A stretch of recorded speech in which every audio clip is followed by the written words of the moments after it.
कलयुग का असर हमारे ऊपर ना हो। शरद कुमारों ने कहा, देवी रहने के लिए स्थान तुमको हम बता रहे हैं कि सकल भुवन मध्य निर्धनास्ते धन्या निवसति हृदि एषां श्री हरेर भक्तिरेका हायरपि निज लोकम सर्वथा तो विहाय प्रवसति यदि तेषां भक्तिसूत्रोपनद्धा। कहा कि तुम जो है सकल भुवन मध्य, शरद कुमारों ने कहा इस 14 भुवनों में, तीनों लोकों में वह निर्धन भी धन्य है जिसके हृदय में भगवान की भक्ति निवास करती है। भागवत महापुराण में लिखा हुआ कि सकल भुवन मध्य निर्धनास्ते भी धन्या, कि लोग कहते हैं कि आप बैकुंठ में रहते हैं, कोई कहता है कि साकेत धाम में रहते हैं, कोई कहता है आप गोलोक धाम में रहते हैं। नारद बाबा ने कहा, आप ये बताओ कि आप रहते कहाँ हैं।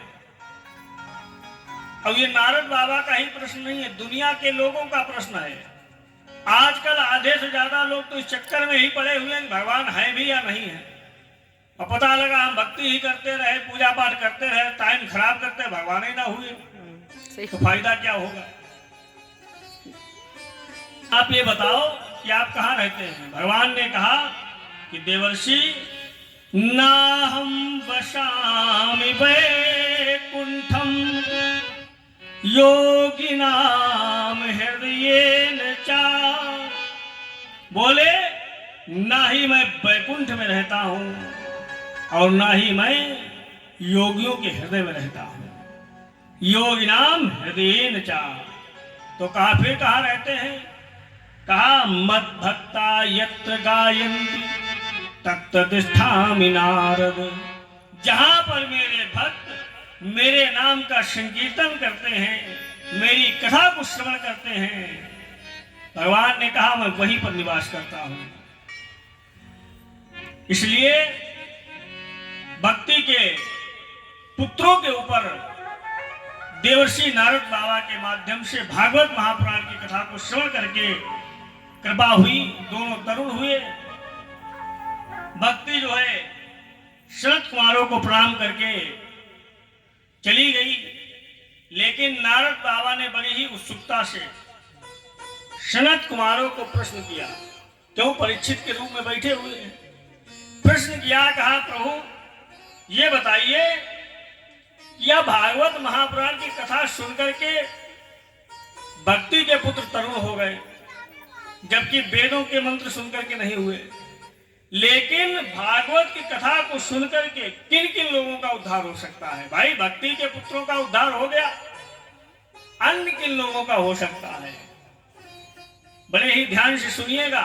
संत कुमारों ने बताया कि भागवत महापुराण की कथा किन किन लोगों का उद्धार कर सकती है। बताया, ये मानवा पापकृतस्तु सर्वदा सदा दुराचार रता विमार्गः।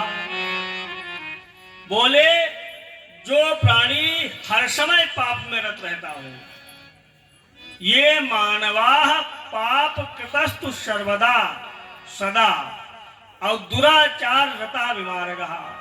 जो दुराचारी हो, दुष्ट हो, भ्रष्ट हो, और फिर क्रोधाग्निदग्धा कुटिलाश्च कामिनः। क्रोधी, कामी, कुटिल, हर समय क्रोध में ही रहते हो, क्षण क्षण पे गुस्सा जिनको आता हो, ऐसे प्राणी क्रोधी, कामी, कुटिल, कुटिलाश्च कामिनः। बोले वो सज्ञेन कलौ पुनन्ति ते। अगर वो अभी 7 दिनों तक भागवत महापुराण की कथा को सुनते हैं तो उनका भी उद्धार हो जाएगा। और फिर कहा, उनका ही छोड़िए, आगे सुनिए। ये दंबिका वृषणो कहा, बोले कि सत्येन हीनः, जो सत्य ना बोलता हो, और सत्य भैया आजकल लोगों को कोई नहीं बोलता है। पहले लोगों से ये पूछा जाता था कि आपने झूठ कब बोला था, तो विचार करके बताता था कि 4 महीने पहले, 10 दिन पहले। अब अगर किसी से पूछा जाए कि आपने सत्य कब बोला था, तो तुरंत ही गिनती लगाएगा कि 10 दिन पहले या 20 दिन पहले, क्योंकि 24 घंटे उनको झूठा ही बोलना है। तो सत्येन हीनः, और फिर पितृ मातृ दोषका तृष्णा कुलाश्चाश्रम धर्म विवर्जितः, जो जिन्होंने अपने माता पिता की सेवा न कर पाई, बोले जिन्होंने अपने माता पिता की सेवा न की हो किसी कारणवश, कई कारण हो सकते हैं, कई जीविका चलाने के लिए परदेश में रहने लगते हैं, इस वजह से माता पिता के साथ नहीं रह पाते हैं। कई लोग जानबूझ करके नहीं करते हैं। किसी भी प्रकार से अगर उन्होंने माता पिता की सेवा ना की हो, और फिर निर्दयी, ढोंगी कोई भी हो, दूसरों को दुख देने वाले, ये दंभिका मशरिणोपि हिंसका, हिंसा करने वाले, वह भी सप्ताह यज्ञेन कलौ पुनन्ति दे, अगर वह भी 7 दिनों तक भागवत महापुराण की कथा को श्रवण करते हैं, तो यह भागवत महापुराण की कथा गर्जना करती है कि उस प्राणी का भी उद्धार अवश्य हो जाएगा। तो नारद बाबा ने कहा, क्या किसी भी प्राणी का, ऐसे दुष्ट प्राणी का उद्धार हुआ है भागवत की कथा को सुनकर के? सनत कुमारों ने कहा, भागवत महापुराण की कथा एक ऐसी दिव्य कथा है जो जीवित व्यक्ति का तो दुनिया उद्धार कर देती है। भागवत महापुराण की कथा मरे हुए व्यक्ति का भी उद्धार कर देती है। भाई, दुनिया में जितने भी साधने जिंदा रहने तक हैं, जब तक आपकी सांस चल रही है, लेकिन भागवत महापुराण की कथा ये गर्जना करती है कि मरने के बाद में भी प्रेत योनि से भी मुक्ति दिलाने के लिए भागवत महापुराण की कथा से बढ़ करके दूसरी कोई कथा नहीं है। तो सनत कुमारों ने कहा कि हम आपको एक ऐसे पात्र की कथा सुनाते हैं। नारद बाबा को कहा, जिसके अंदर जितने भी अवगुण हमने बताए, ये सारे अवगुण एक ही पात्र में विद्यमान है। बोले अलग अलग कहां तक सुनाएंगे, एक ही पात्र की कथा सुन लीजिएगा। अब किसकी कथा सुनाई? धुंधकारी की कथा सुनाई, जिसके अंदर सारे अवगुण विद्यमान हैं। बोले कि जो है, तुंगभद्रा तटे पूर्वं भूत्पत्तन्मुत्तमम् यत्र वर्णः सुधर्मेण सत्य सत्कर्मं तत्परः।